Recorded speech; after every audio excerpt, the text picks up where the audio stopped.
ઈચ્છાપુરના ભાટપુર ખાતે 9 દિવસ પહેલા ઓએનજીસીના વોચમેનની ગોળી મારી ચકચારિત મર્ડર પ્રકરણની ડીસીબીએ ગુનાનો ભેદ ઉકેલી કાઢ્યો છે।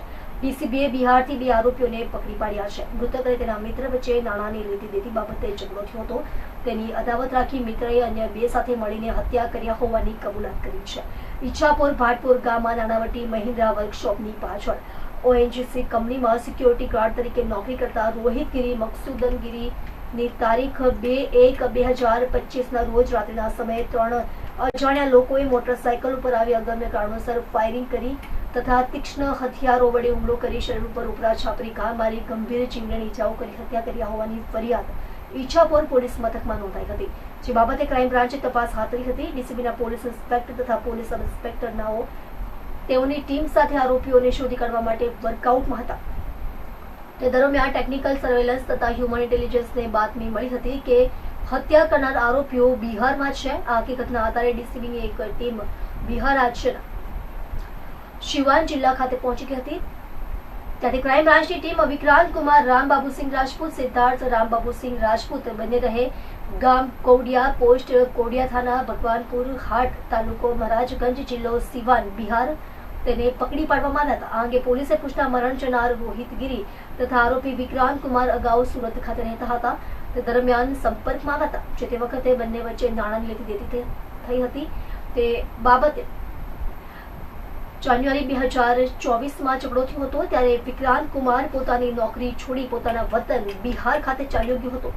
જે ઝઘડાનું મંદુક રાખી વિક્રાંત કુમારે આયોજનપૂર્વક કાવતરું રચી સુરત આવી મૃતક રોહિત ગીરીના નોકરીના તથા આવા જવાના રૂટ ઉપર રેકી કરી વતન જઈ ત્યાંથી પરત મુંબઈ જઈ થોડા દિવસો બાદ પોતાના ભાઈ તથા અન્ય એક યુવક સાથે સુરત આવી અડાજણ વિસ્તારમાંથી બાઇકની ચોરી કરી ઈચ્છાપુરના ભાટપુર ખાતે જઈ રોહિત ગીરી નોકરી ઉપરથી પરત ફરતી વખતે રસ્તામાં તેની આંતરે ત્રણેય જણાએ એકબીજાની મદદગારીથી રોહિતને પેટના ભાગે પોતાના પાસે રહેલ હથિયાર વડે ગોળી મારી તથા શરીરે તીક્ષ્ણ હથિયારના ઘા મારી હત્યા કરી ભાગી ગયા હતા। આમ ડીસીબીએ ઈચ્છાપુર પોલીસનો હત્યાનો અને અડાજણ પોલીસનો બાઇક ચોરીનો ગુનો ઉકેલી કાઢ્યો છે। 2 જાન્યુઆરીએ વહેલી સવારે 6 વાગે ભાટપુર ગામમાં મહિન્દ્રાના વર્કશોપની પાછળ એક રોહિતગીરી મકસદગીરી નામના એક ઓએનજીસીના સિક્યુરિટી ગાર્ડના પેટમાં છરી મારી અને હત્યા કરવાની એક ડેડ બોડી મળી આવેલી વહેલી સવારે। જ્યારે ડેડ બોડીને ખાતરી કરી તે ઓએનજીસીમાં સિક્યુરિટી ગાર્ડ હતો અને નોકરી પરથી છૂટ્યા બાદ પરત જતો હતો। એ દરમિયાન વહેલી સવારે એના ઉપર ચપ્પુ અને હથોડીના ઘા મારી એનું મૃત્યુ નિપજાવવામાં આવ્યું હતું।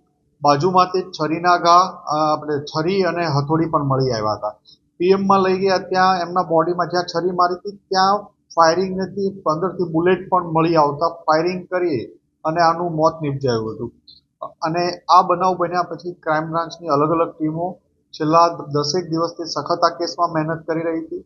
એમાં પોલીસ ઇન્સ્પેક્ટર આરઆઈ જાડેજા અને પીઆઈ જૈન ગોસ્વામીની ટીમને માહિતી મળતા એ બંને પીઆઈ તથા એમના 2 પીએસઆઈ ભાટી, પીએસઆઈ દેસાણી અને બીજા 6 માણસોની ટીમ 10 માણસોની ટીમ છેલ્લા 8 દિવસથી મહારાષ્ટ્ર, ઉત્તર પ્રદેશ અને છેલ્લે બિહારના સિવાન જિલ્લામાંથી પરમ દિવસે મોડી રાત્રે એક ઓપરેશન હાથ ધરી વિક્રાંત રામબાબુસિંહ રાજપૂત અને એનો નાનો ભાઈ સિદ્ધાર્થ રામબાબુસિંહ રાજપૂત નાઓની ધરપકડ કરી ત્યાંથી ટ્રાન્ઝિટ રિમાન્ડ લઈ અને અહીંયા 4 દિવસના રિમાન્ડ લઈને લાવવામાં આવ્યા છે।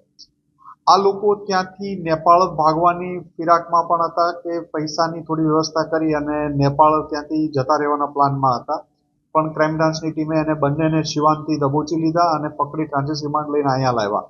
આ ઓપરેશનમાં 4.5-5 દિવસ સુધી ક્રાઇમ બ્રાન્ચના બંને પીઆઈ અને પીએસઆઈની ટીમો સતત સિવાન જિલ્લાનું ખૂબ નાનું એવું ગામ હતું અને ત્યાંથી આરોપી પકડવા ખૂબ મહેનતવાળું કામ હતું અને છટકી ન જાય એ ધ્યાન રાખી અને વોચ કરી અને એમને પકડવામાં આવ્યા હતા।